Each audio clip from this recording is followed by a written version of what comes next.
नमस्कार साथियों, कैसे हैं आप सभी? उम्मीद करता हूं कि आप स्वस्थ होंगे, सुखी होंगे और आनंदित होंगे।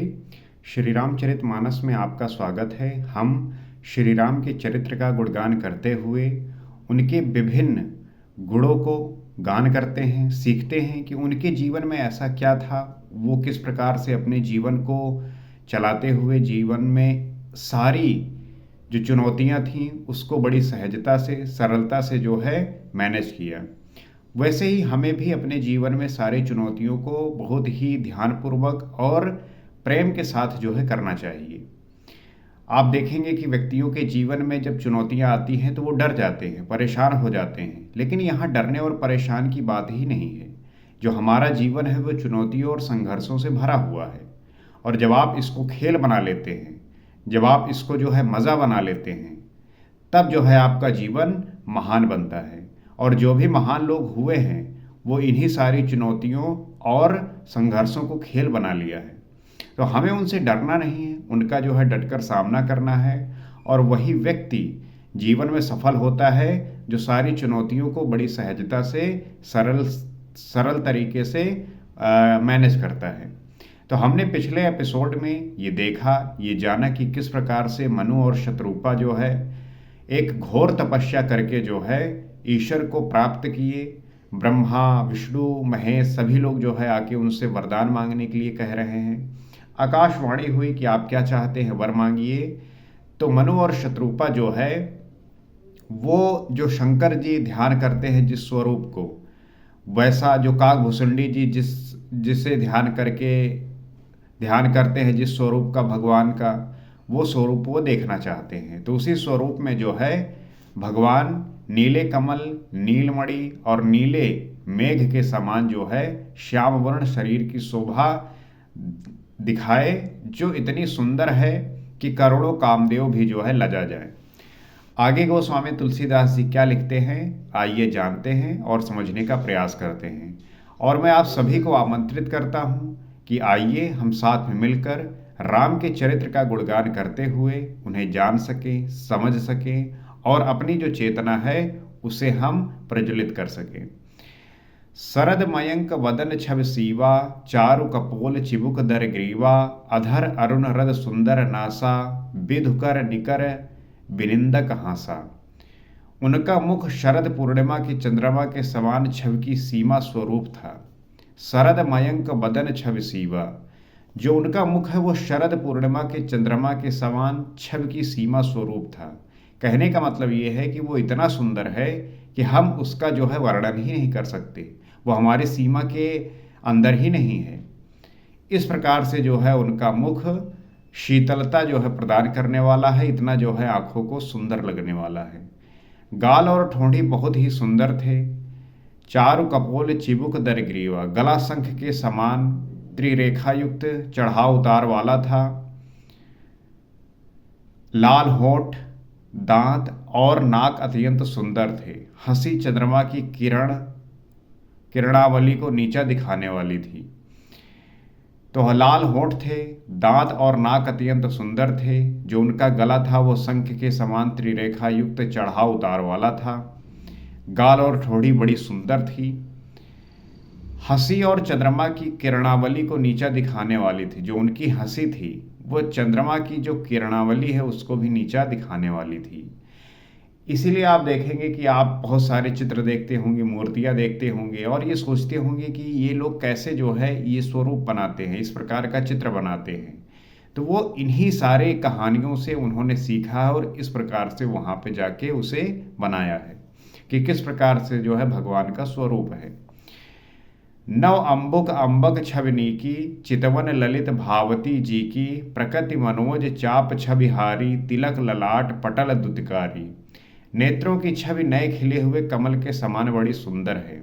जो उनके नेत्र हैं वो कमल के समान बड़े सुंदर दिखने वाले हैं। जैसे कमल खिलता है तो उसका तिकोना भाग ऐसे होते हुए बड़ा सुंदर लगता है, उसी प्रकार से उनके नेत्र हैं। चितवन ललित भावती जी की, मनोहर चितवन जी को बहुत प्यारी लगती है। टेढ़ी भौहें कामदेव के धनुष की शोभा को हरने वाली हैं। भ्रकुटी मनोज चाप छविहारी, जब वो तिरछी नज़र से देखते हैं तो जैसे कामदेव का धनुष है, उसकी शोभा को भी हर लेने वाली है। तिलक ललाट पटल दुतिकारी, ललाट पटल पर प्रकाश में तिलक था। कुंडल मकर मुकुट सिर भ्राजा, कुटिल केश जन मधुप समाजा, उर श्री वत्स रुचिर बनमाला, पदिक हार भूषण मणिजाला। कानों में मकराकृत मछली के आकार के कुंडल और सिर पर मुकुट सुशोभित था। कान में जो है वो मकराकृत मछली के आकार का जो है कुंडल पहने हुए हैं। सिर पर जो है मुकुट सुशोभित है। टेढ़े घुंघराले काले बाल ऐसे सघन है मानो भंवरों के झुंड हो। बाल कैसे हैं? घुंघराले बाल हैं, काले बाल हैं, सघन हैं, मजबूत हैं, जैसे मानो भंवरों का झुंड हो। उर श्रीवत्स रुचिर बनमाला, हृदय पर श्रीवत्स सुंदर बनमाला रत्न जड़ित हार पहने हुए हैं और मणियों के आभूषण सुशोभित हो रहे हैं। तो इस प्रकार से जो है वो अपने जो है स्वरूप को प्रकट किए हैं। केहरि कंधर चारु जनेऊ, बाहु विभूषण सुंदर तेऊ, करि कर सरिस सुभग भुज दंडा, कट निसंग कर सर को दंडा। सिंह की सी गर्दन सी सुंदर जनेऊ था। भुजाओं में गहने थे, वो भी सुंदर थे। हाथी की सूंड के समान उतार चढ़ाव वाले सुंदर भुजदंड थे। कमर में तरकस और हाथ में बाण और धनुष शोभा पा रहे थे। तो इस प्रकार से जो है उनका स्वरूप है, जो गोस्वामी तुलसीदास जी उल्लेखित कर रहे हैं, बता रहे हैं।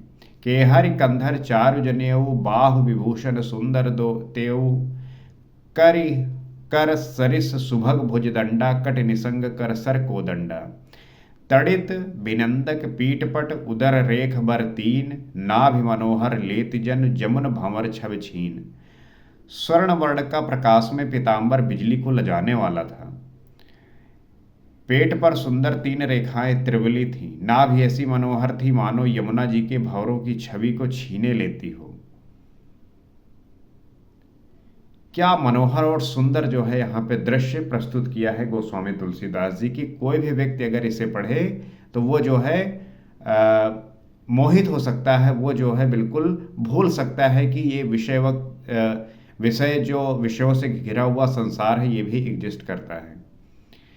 इसीलिए जो है मैं आप सभी को आमंत्रित करता हूँ कि आप श्री रामचरितमानस का पाठ करिए। इसमें वो सारा कुछ दिया हुआ है जो उसे आपको जानना आवश्यक है कि किस प्रकार से एक सुंदर शरीर का वर्णन और उसमें पहने हुए वस्त्र और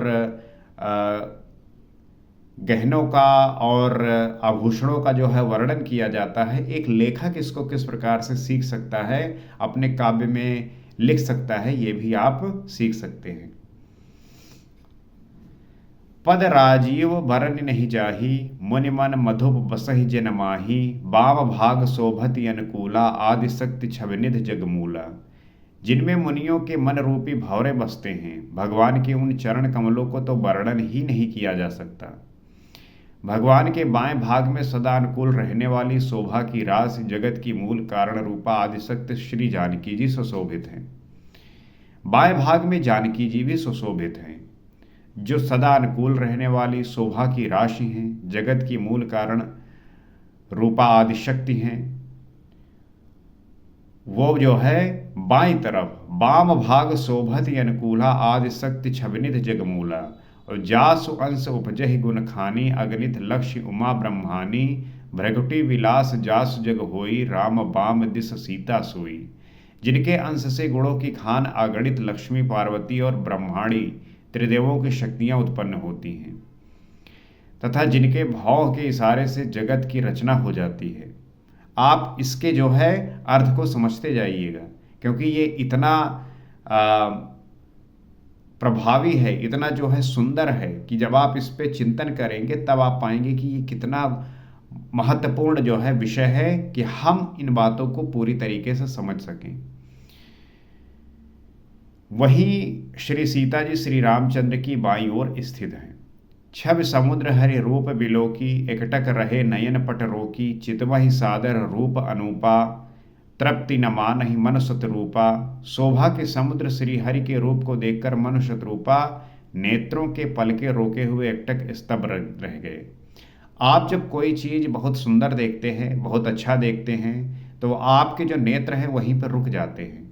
आपका बार-बार चित्त उसी की ओर जाता है और आप सोचते हैं कि उस चीज़ को जो है पूरी तरीके से आत्मसात कर लिया जाए, हमेशा के लिए आँखों में बसा लिया जाए।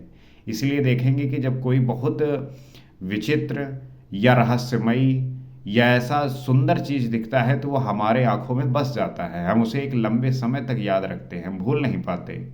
उसी प्रकार से श्री रामचंद्र जी और सीता जी का जो है ये स्वरूप है, जिसे देखकर मनु और शत्रुपा के जो नेत्र हैं, पलकें हैं, वो एकदम एकटक रुके हुए हैं, स्तब्ध रह गए हैं।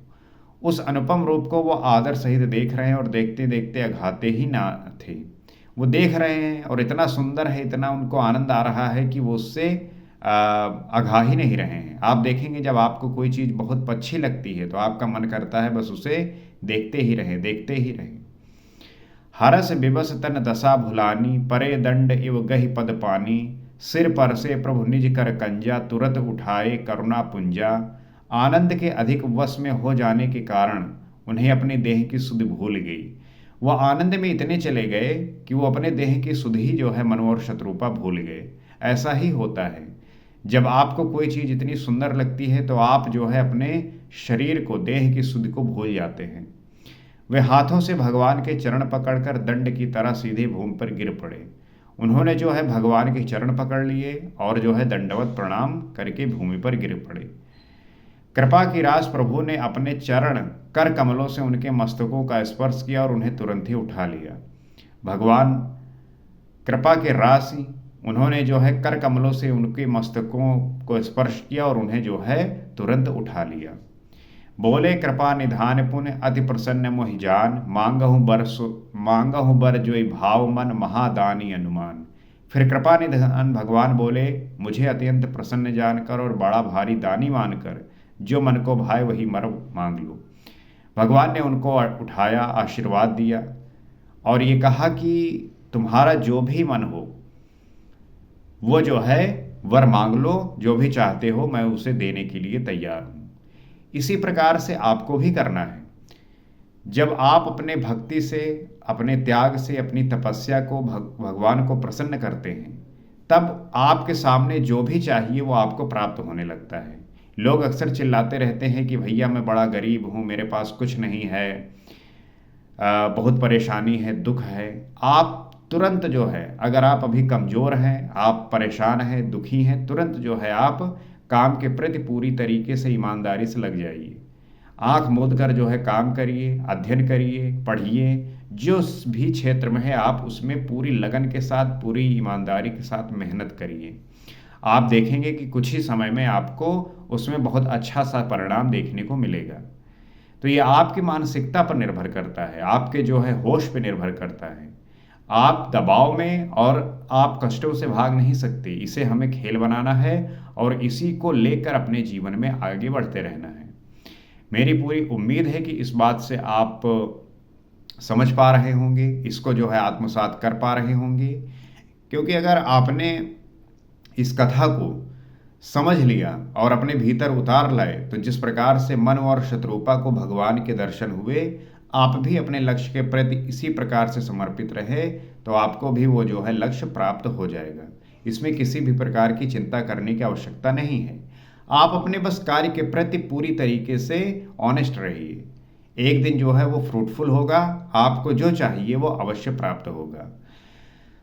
मैं आप सभी को जो है आमंत्रित करता हूं कि आइए इस चैनल से जुड़िए। यहाँ पे हम वो सारी बातें चर्चा करते हैं, किसी भी विषय को लेके, श्री रामचंद्र जी के चरित्र को लेके, किस प्रकार से हम अपने विषयों को मुक्त करके, विषयों से रहित होकर इस स्पिरिचुअल, इस आध्यात्मिक, इस अपने होश को, ध्यान को साधने के लिए इस पे जो है हम नित्य चर्चा करते हैं, इस पे जो है हम बात करते हैं, संवाद करते हैं, जो हमारी समझ और बुद्धि को और विवेक को बढ़ा सके।